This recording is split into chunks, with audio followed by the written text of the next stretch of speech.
Right. Megastar Chiranjeevi సినిమాలకు కాస్త break ఇచ్చి లేదంటే ఫుల్ స్టాప్ పెట్టేసి పొలిటికల్గా యాక్టివ్గా రాబోతున్నారా, యాక్టివ్గా మారబోతున్నారా? బీజేపీ నుంచి ఆయనకు ఆహ్వానం అందిందా, చేరమనేటువంటి సంకేతాలు పంపిందా? దీనిపైనే ఇవాళ డిబేట్ స్టార్ట్ చేద్దాం. డిబేట్లో పార్టిసిపేట్ చేస్తున్నారు రఘురామ్ గారు, బీజేపీ నాయకులు. నమస్కారం అండి. నమస్తే. కోటేశ్వరరావు గారు, విశ్లేషకులు. నమస్కారం కోటేశ్వరరావు గారు. నమస్తే. నమస్తే. సో రఘురామ్ గారు, చిరంజీవి గారికి రాజకీయాలు ఏం కొత్త కాదు. 2009లోనే ఆయన ప్రజారాజ్యం అనేటువంటి పార్టీని స్థాపించి ఎంత ప్రభంజనం సృష్టించారో ఉమ్మడి ఏపీలో మనందరం చూసాం. అయితే కాస్త ఆయన ఇన్యాక్టివ్గా ఉన్నారు పాలిటిక్స్లో. 3 years బ్యాక్ అనుకుంటా ఒక స్టేట్మెంట్ కూడా ఇచ్చారు. అంటే సినిమాల్లోనే నేను బిజీగా ఉన్నాను, పాలిటిక్స్ లేదు, పెద్దల సభ, రాజ్యసభ అనేటువంటివి కొంతమంది విలేకరులు అడిగినప్పుడు కూడా ఆయన అవుట్ రైట్గా నో చెప్పారు. అలాంటి వార్తలు ఏవీ లేవు అని చెప్పేసి ఆయన ఖరాఖండిగా చెప్పేశారు. బట్ ఇప్పుడు మళ్ళీ తెర మీదకి వచ్చింది, చర్చనీయాంశమైనటువంటి అంశంగా మారింది. రీసెంట్గా సంక్రాంతి వేడుకలకు కిషన్ రెడ్డి ఢిల్లీ అధికార నివాసంలో ఆయన చేసినటువంటి సెలబ్రేషన్స్కు మోడీని ఆహ్వానించారు. అలాగే చిరంజీవిని కూడా అక్కడ ఆహ్వానించి ఇద్దరు కలిసి మోడీ గారికి ఆహ్వానం పలికినటువంటి విజువల్స్ చాలా కలర్ఫుల్గా, విజువల్ ఫీస్ట్గా ఉన్నాయి. సో ఏం జరగబోతోంది అంటే, నిజంగానే చిరంజీవిని జాయిన్ అవ్వమని బీజేపీ అడుగుతోందా? అటువైపు ఆకర్షితులు అవుతున్నారా చిరంజీవి? ఏం జరుగుతోందండి? మీకు ఛానల్లో పార్టిసిపేట్ చేసిన పెద్దలకి అందరికీ నమస్కారం, ఛానల్ ప్రేక్షకులకు కూడా. బేసిక్ గా ఒకటండి, చిరంజీవి గారు నటుడుగా, మెగాస్టార్ గా తెలుగు ప్రజలందరికీ దేశంలో కూడా సుపరిచితులు. హిందీలో కూడా సినిమాలు చేశారు ఆయన. అయితే రాజకీయంగా మనం చూసాం, ఆయన పార్టీ పెట్టడము, పార్టీని మళ్ళీ కాంగ్రెస్ పార్టీలో విలీనం చేయడము, అదేవిధంగా ఆయన కేంద్రంలో మంత్రి పదవి, టూరిజం అండ్ మినిస్టర్ చేయడం మనందరికీ తెలుసు.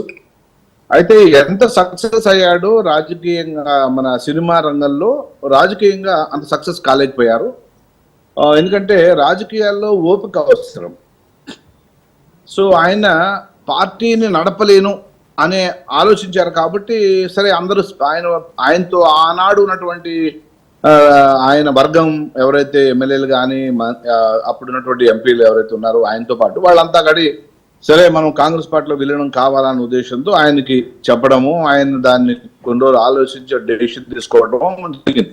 సో తర్వాత తదనంతరం ఆయన ఎక్కడా కూడా, అంటే ఒకటేంటంటే చిరంజీవి గారు కాంగ్రెస్ పార్టీకి రాజీనామా చేసినట్టయితే ఎక్కడ మనం వినలేదు. మీరేనా విన్నారా? నేనైతే వినలా. లేదు, ఆయన ప్రాథమిక సభ్యత్వం అలాగే ఉంది, రాజీనామా చేయలేదు. అదే. సో అంటే కాంగ్రెస్ పార్టీలోనే చిరంజీవి గారు ఇప్పటికీ ఉన్నారని మేము అనుకుంటున్నాం. బట్ సైలెంట్ గా ఉన్నారు. అది మీరు చెప్పినట్టుగా ఆయన సైలెంట్ గా ఉన్నారు. సరే, నేను సౌత్ రాష్ట్రాలలో భారతీయ జనతా పార్టీకి అనేక మంది సినీ రంగ ప్రముఖులు, అనేక మంది వివిధ రకాల ప్రముఖులు బీజేపీకి జాయిన్ అవుతున్నారు. గతంలో మనం చూసాం, సురేష్ గోపి గారు కేరళలో, అనేక మంది నటులు కర్ణాటకలో, అనేక మంది నటులు నటీమణులు తమిళనాడులో, తెలంగాణలో అనేక మంది నటులు భారతీయ జనతా పార్టీలో ఉన్నారు. ఇవాళ ఇందాక చిన్న మాట ఏంటంటే, బీజేపీ గతంలో ముస్లిం క్రిస్టియన్స్ ఓటు, అంటే మైనారిటీల ఓటు బీజేపీకి రాదేమో అని భయం ఉండేది. ఇప్పుడు అవన్నీ పటాపంచలు అయిపోయాయి. దేశవ్యాప్తంగా మెజారిటీ రాష్ట్రాలలో భారతీయ జనతా పార్టీ ప్రభుత్వాలు మైనారిటీలతో సహా ఓటు వేసిన కాబట్టి ఏర్పడ్డాయి. సో అనేది ఆ భయం ఇప్పుడు లేదు. కాబట్టే చంద్రబాబు నాయుడు గారు బీజేపీతో పొత్తు పెట్టుకున్నారు, విజయం సాధించారు. Pawan Kalyan, Chandrababu BJP combination hit అయింది. రాష్ట్రంలో ప్రభుత్వం ఏర్పడింది అద్భుతమైన మెజారిటీ తోటి. సో ఈనాడు ఆ ప్రాబ్లం లేదు. అరే మైనార్టీలు బీజేపీతో ఉంటే ఓటేరు అనేటటువంటి పరిస్థితి ఇప్పుడు లేదు. సో భారతీయ జనతా పార్టీ కర్ణాటక కాకుండా మిగతా సౌత్ రాష్ట్రాలలో కూడా విస్తరించాలి అంటే ప్రముఖులు చిరంజీవి గారు లాంటి వాళ్ళు వస్తే, తమిళనాడులో కూడా ఎవరైతే నటులు, నటీమణులు ఎవరైతే కాస్త ఇన్ఫ్లుయెన్స్ చేయగలుగుతారో, కాస్త సమాజం మీద చిరంజీవి గారికి శ్రద్ధ ఉంది, సమాజం మీద చాలా పద్ధతిగా ఉంటాడు. ఆయన మీద ఎలాంటి కాంట్రవర్సీ లేదు. ఆయన చాలా నిజాయితీగా, అండ్ అదేవిధంగా మంత్రి చేసిన గడు కేంద్రంలో చాలా నిజాయితీగా ఉన్నారు ఆయన. అండ్ ఎక్కడ ఎలిగేషన్ లేకుండా ఉన్నారు. ఒక మచ్చలేని మనిషిగా రాజకీయంలో కానీ సినీ రంగంలో కానీ ఆయన పేరు పెట్టే వాళ్ళు ఎవరు లేరు. అంచేత ఇది అడ్వాంటేజ్ ఆఫ్ ది ఒక వ్యక్తి.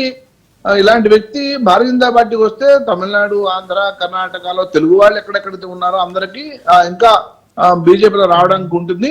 కిషన్ రెడ్డి గారు పిలవడం అంటే గతంలో కూడా కిషన్ రెడ్డి గారు పిలిచారు. నరసాపురం అంటే భీమవరంలో జరిగినటువంటి అల్లూరు సీతారామరాజు గారి యొక్క విగ్రహావిష్కరణకు ప్రధానమంత్రి నరేంద్ర మోడీ గారు వచ్చినప్పుడు స్టేజ్ మీద ఈ ప్రాంతానికి చెందినటువంటి వ్యక్తిగా మాజీ టూరిజం సంస్కృతి వ్యవహారాల మంత్రిగా కిషన్ రెడ్డి గారు ఆయన్ని అనుకుని ప్రధానమంత్రి గారి సభలో ఆయన కూడా, ఎందుకంటే చిరంజీవి గారు అక్కడ మన ఏరియా మన ఏరియా వ్యక్తి కాబట్టి ఇక్కడ నుంచి పోటీ కూడా చేశారు కాబట్టి ఆయన వస్తే కూడా బాగుంటుంది అనే ఉద్దేశంతో ఆ రోజు పిలవడం జరిగింది.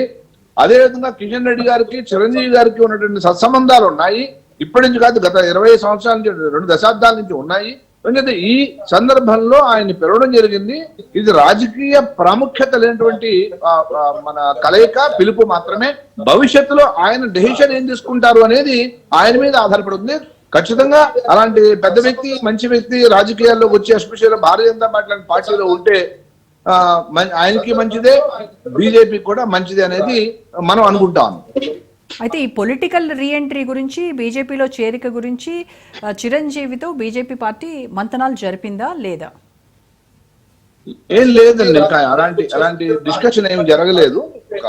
ఒక పెద్ద మనిషిగా, ఒక మంచి వ్యక్తిగా మంచి కార్యక్రమానికి ఆయన పిలవడం జరిగింది. ఆయన వచ్చారు, పార్టిసిపేట్ చేశారు. రఘురామ్ గారు, మీరు అన్నట్టుగా నర్సాపురంలో జరిగిన అల్లూరి 125 జయంతులకు సంబంధించి ఆ రోజు విగ్రహ ఆవిష్కరణకి మాజీ కేంద్ర మంత్రిగా ఉన్నటువంటి చిరంజీవిని పిలిచారు. అప్పటికి రాజకీయ ప్రాముఖ్యత ఏది లేదు ఆ సభకు, గ్యాదరింగ్కి అని చెప్తున్నారు. కానీ మరి తర్వాత చోటు చేసుకున్నటువంటి పరిణామాలు నిజంగానే వీళ్ళ మధ్య ఏదో ఉంది, సంథింగ్ నడుస్తోంది, ఖచ్చితంగా రీఎంట్రీ ఉంటుంది, ఆ రీఎంట్రీ బీజేపీతోనే ఉంటుంది అనేటువంటి సంకేతాలని బలంగా తీసుకెళ్తోంది. అంటే ఏపీ సీఎంగా చంద్రబాబు ప్రమాణ స్వీకారం, ఆ రోజు పవన్ కళ్యాణ్ ప్రమాణ స్వీకారంలో మోడీ వాళ్ళతో ఇద్దరితో అత్యంత సన్నిహితంగా మెలగడం కావచ్చు, మొన్న కిషన్ రెడ్డి సంక్రాంతి వేడుకలకు పిలవడం కావచ్చు, ఇవన్నీ ఒకదానికొకటి లింకప్ చేసుకుంటే వీటికి ఎక్కడో ఊతాన్నిస్తుంది. ఎవరైనా జర్నలిజం లో ఉన్నటువంటి సీనియర్లు మీలాంటి వాళ్ళు కానీ, జర్నలిస్టులు కానీ ఖచ్చితంగా ఒక ప్రజలు కూడా కామన్ మన రాజకీయ ఉన్నటువంటి వారు కూడా దీని మీద ఖచ్చితంగా విశ్లేషణ చేయొచ్చు. ఎందుకంటే రకరకాల విశ్లేషణ ఉంటాయి కాబట్టి ఆయన అంతటా ఆయన చెప్పాలి, ఆయన రావాలి, ఆయన ఈ విషయం క్లారిటీ ఇస్తే మనందరికి ఇంకా స్పష్టం వస్తుంది, స్పష్టంగా అనిపిస్తుంది. రైట్.